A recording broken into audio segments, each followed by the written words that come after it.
Women love beauty. We love to feel beautiful. We love beautiful environments. We love dressing up. We love decorating ourselves. We love the glamour and the glitz and the fun stuff. It's nice. It's fun. It's art. It's creative. And that's a beautiful aspect of the feminine. We need beautiful things in order to feel like the world is beautiful. So here's the thing. I'm going to tell you, if you truly want to feel and be beautiful, it takes actually alchemizing and changing your internal world. I'm going to give you the best example using myself. I'm going to show you a series of old pictures and videos of me. This is during a time when I was really depressed. I was anxious, I was suicidal, I was an alcoholic, I was addicted to marijuana. I was also in a really unhealthy relationship. I didn't truly love myself. I had very low self-worth, very low self-value, and I was constantly seeking validation outside of myself. I want you to pay attention to my eyes. In these pictures and videos, you can very clearly see where someone is at internally, what their inner world looks like by looking at their eyes. I want you to also look at my smile. Was my smile actually an expression of happiness and joy, or was it a mask that I put on? And I can tell you in retrospect, it was absolutely a mask. Now I'm gonna show you current pictures and videos of me. Yes, my body looks very different. Yes, I did actually start caring for my physical body. I did not start working out and eating healthy until I started to love myself though. Now there's a difference between eating healthy and working out because you love yourself, or eating healthy and working out because the love is conditional for yourself, that you will love yourself more if you look a certain way, if you look different. And this makes a huge difference. The reason that someone goes and works out and eats the healthy food could either be a punishment of, I hate how I look and I want to be different, so I'm going to go make myself do this thing that I'm not actually enjoying. Versus, I love myself so much, I want to care for myself really well, I want to be healthy, I want to feel good, and I love cooking nice healthy meals, and I love going to the gym because it makes me feel good. Makes my hormones happy, the endorphin levels are up, I feel great, my skin is better, my muscles are stronger. The difference in mentality actually shifts how you end up looking. So when other women ask me, what's your workout plan? What's this? How did you do this? How did you lose weight? I hesitate to respond because it didn't start with I want to lose weight so that I can be hotter and more people can like me. It was a journey of me actually going inwards and caring for my spirit, nourishing my spirit, caring for my physical body in such a way that I realized the food I was eating didn't actually feel good. When I started paying attention to my body, I could not eat junk food and processed food anymore. I couldn't. It didn't feel good. It felt like I was disobeying myself. When I started to pay attention to my physical body and I actually started to love myself, I hated just sitting around. I was like, why? This doesn't feel good. I want to move. I want to be outside because it makes me feel happy. It makes me feel alive. I didn't go through this weight loss journey or this transformation with a goal in mind and an image in my head. It was more so what are the things that are going to make me feel better? And I found those things along the way and I was like, oh, eating healthy food feels good. I love vegetables and fruit. Oh, walking outside in the sunlight feels amazing. Oh, biking is fun. And suddenly my hobbies became outdoor activities. Suddenly I was craving the healthy things that I used to force myself to eat out of punishment. And now I want to talk about the energetics of fat on the body. The last time I said this on Instagram, a lot of people got offended. If you get offended, it's not meant to be offensive. This is quite literally just the truth. And if you take it personally, take it personally.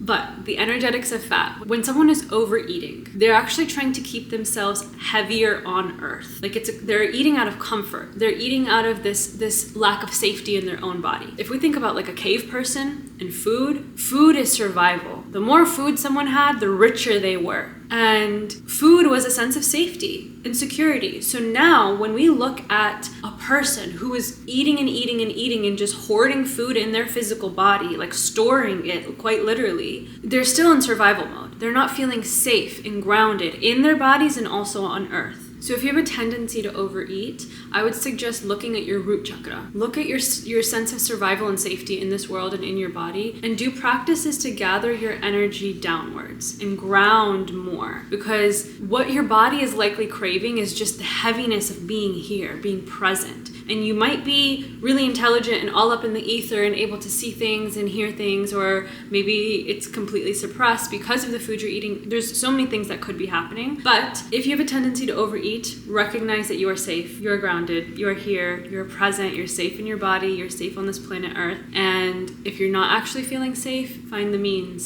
to bring more safety into your life. Now, if you're someone who undereats and actually denies themselves food and proper sustenance, this is usually tied to a lack of self-worth and self-value, and this suppressed energy sits in the solar plexus. I mean, if we go back once again to just basic, maybe caveman era type human, once again, food is survival, food is safety. The more food you have, the richer you are. So if you are denying yourself food, you are quite literally telling yourself, I am not deserving of riches. I am not deserving of abundance. I am not deserving of this thing that keeps me alive and vital and happy and healthy on this earth. So using myself as an example, when I look at the old pictures and videos of me and I see the excess fat on my body, when I see how I looked, even just how my posture was, I can see the years of suppressed emotion, the years of victimhood and blaming everything outside of myself for how I felt and how my life was. I was a victim of sexual abuse. I was a victim because I had a mother wound. I was a victim because I was a woman of color. I was a victim because I'm 5 feet tall. I was a victim because I'm a child of immigrants. It could have been anything. Like, I created stories that kept me so small and so comfortable with being small because it was everyone else's fault and everything else's fault and society's fault and the system's fault for me existing in the way that I was. And you can see a storyline of oppression in the way someone stands. Like, usually if someone's like walking around like this, like a hunchback or like oppressed, like that, this is oppressed. Your shoulders are so heavy. It is so hard to hold yourself up. Everything is weighing on you. Versus someone who's like, I got this, my heart is open, my shoulders are light, I'm walking around light, airy, and present. It is very different, and I'm going to tell you, everyone can be oppressed in some way.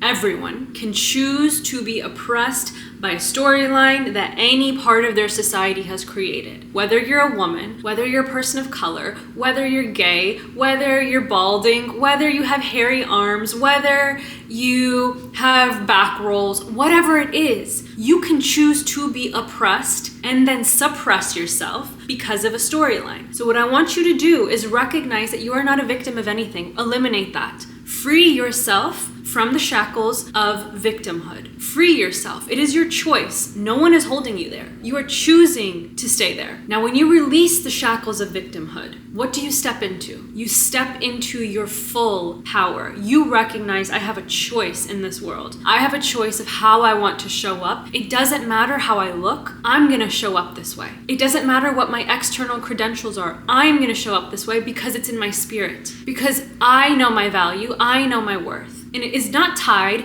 to any achievements, to any accolades, to the amount of money I make, to the person who is my spouse, to the amount of children I have. It does not matter. None of it. It's all a story. And when you eliminate those stories is when you're truly freeing yourself. You're actually liberating your spirit in your own body. And that's when you find your full expression. That's when you actually are like, this is the woman that I am. This is the person that I am. This is how I walk around the earth, and I'm going to own it because this is who I am. A person who walks around the earth with that mentality is dangerous. Let me tell you why. Because you're not being held by anyone else's expectations, storyline, or fear-mongering efforts. And that's dangerous because now you're a free thinker. You know what free thinkers do? Free thinkers change the world. Free thinkers are unprogrammable. They are not sheep. They cannot fall into the propaganda efforts. They literally are an individual who is thinking for themselves, who is free of the bounds of society, who recognizes there is not a box around them and they can do whatever the fuck they want.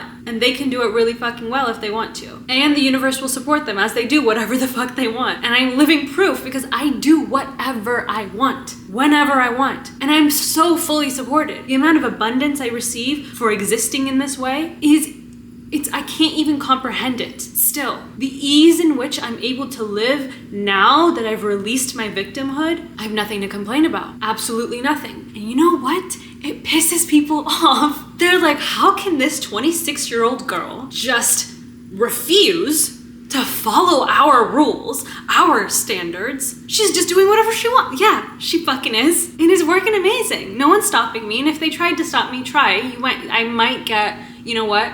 People do get assassinated. I don't know. If I die, I die. What are they gonna do? Medicate me? Okay, it's getting dark. Okay, I'm gonna tell you something. This is really important. The day that I took my power into my own hands is actually when I aligned with my life path. Everything before that, I can tell you what boxes I was in. I was on a poetry team at my university, and the poem that I performed for my audition was literally a poem about how I felt like I was in this Barbie box, like this literal box, and I was a doll in it, and I was told that this is a woman. These are the confines of a woman. You have to be like this. And I was like 21 at the time when I had written this poem, and I wish I could probably find it if I'd really tried to, but I don't care to put in the effort. I essentially in the poem talked about how I was pulling myself as a doll out of this box, and I was like burning the box away, and I was basically freeing myself to be the kind of woman that I wanted to be. And that was a mold I had to break out of, is what is a woman, what is a girl. Around that time is when I was actually stepping out of my shackles piece by piece, and it took me a couple years beyond that point. Even I think I'm still doing it, honestly. Like, there's so many things to undo, but it started around that time, and I started thinking more freely around that time. And then the moment that I actually took my own power into my hands was when I accepted my gifts and abilities. Specifically my psychic gifts and abilities. That was the part of myself that I had suppressed so far down. Not a single person in my life, except for my parents and my siblings and my extended family, knew that I was able to see and hear things that other people were not seeing and hearing. I kept this part of me hidden. I suppressed it, I pushed it away, and for years it was overtaking me. Like, it was so intense and so consuming. That was part of the reason why I started to smoke weed, was to suppress that some more. And now the thing is, the weed was actually opening up the channels more, and it was actually harming me in so many ways I didn't realize until I stopped. And then alcohol helped a lot, because alcohol was like shutting them down. I wasn't able to feel or see anything. So the day I actually opened up to my own abilities is when I accepted my full power, because I had accepted my power in the way that I look, the way that I act, the way that I talk, the way that I am, the way that I think. I was like accepting it. I had already quit my 9-to-5 job. I had already moved out of the US. I had already kind of gone on my own path, but that was a huge part of myself that was still suppressed. And when I opened up to that, I realized that every single human being has a specific gift that they're given. And we are actually conditioned as children to suppress this gift, especially if you went to school in the Western world. And I honestly don't know how it is in most schools around the world, but in the US, the public school system is created in such a way that it suppresses a child's creativity and their energy and just who they are. It makes them just literally fit into a box and that little desk, and it's like, sit still, shut up, and listen to me while I talk at you for 8 hours. And you get a lunch break and you get to go outside. And anyways, I'm not gonna go into a spiel about the public school system, but for a lot of us, our gifts are lying dormant in our bodies. And when those gifts are powerful, they will do their best to come out. And the way that it was coming out for me was through anxiety and depression, honestly, because it was suppressed. That's the energy I'm giving to it, and that's literally what it was giving back to me. So if you're someone who recognizes that you are suppressing your gifts and abilities, open up to it, own it, and do something beautiful with those abilities, because that's why it was given to you. All of it is a gift, none of it is a curse. I was really viewing my psychic abilities as a curse because it was hurting me. But when I started to see it as a gift, it changed everything. Now my main point here is really about the suppression of your emotions, of your thoughts, of your desires, of your feelings, of your gifts, your natural abilities, whatever it is. Find the parts of you that are hidden. Once you let those out and really open up to it, you're going to change your internal world. And then naturally, your external world will start to look and feel very different. People will notice, oh, her energy is different. Oh, your face looks different. Your eyes look more bright and beautiful. Your smile is amazing. Your posture, oh my God, your posture. And you know what? Anyone who didn't see me for the past few years but has seen me recently, like old family members or people I haven't seen in a long time, they attribute how I look now to yoga. Because they're like, oh, she's a yoga instructor. She did a lot of yoga. And I'm just like, yeah, whatever. Like, yeah, yoga. And then like I've had like older Indian women come up to me and be like, can you please teach me yoga? Can you please like send me your yoga videos? And I'm like, I don't do yoga videos. Like, it's not, yes, yoga played a part in this, but it was truly energetics. It was truly the alchemization of the emotion sitting in my body. And then it became unbearable to be unhealthy. And that's how I transformed my physical body. And genuinely, I think that I look so much more beautiful now. I feel so much more beautiful. I feel like I look more like myself. I look more like the woman I was meant to look like, rather than this like shelled up version of me. So for all of the women who are looking for a beautification process and a quick fix, you can try quick fixing it, but you're still gonna feel like shit. Your self-value is still gonna be low. It doesn't matter how many injections you get or how many times you dye your hair or how much weight you lose or whatever. You're still gonna feel like shit unless you actually change how you really feel, okay? So, step 1, stop suppressing your emotions, thoughts, feelings, gifts, abilities, all of it. Open up to it. Let yourself be you. It's pretty scary, yes, but do it anyways. Push past the fear. Promise you, on the other side of that fear is a whole universe that wants to bless you and nourish you and care for you because you're owning all of you. Do you see the reflection of that? If I accept all of myself and the universe created me, I was created like this, and I'm accepting all of it, look at that beautiful alignment. Literally, I'm feeling the magnetic field here between my hands just talking about it. It's amazing the alignment that happens when you just accept and let go and you're like, this is just who the fuck I am. What are you gonna do about it?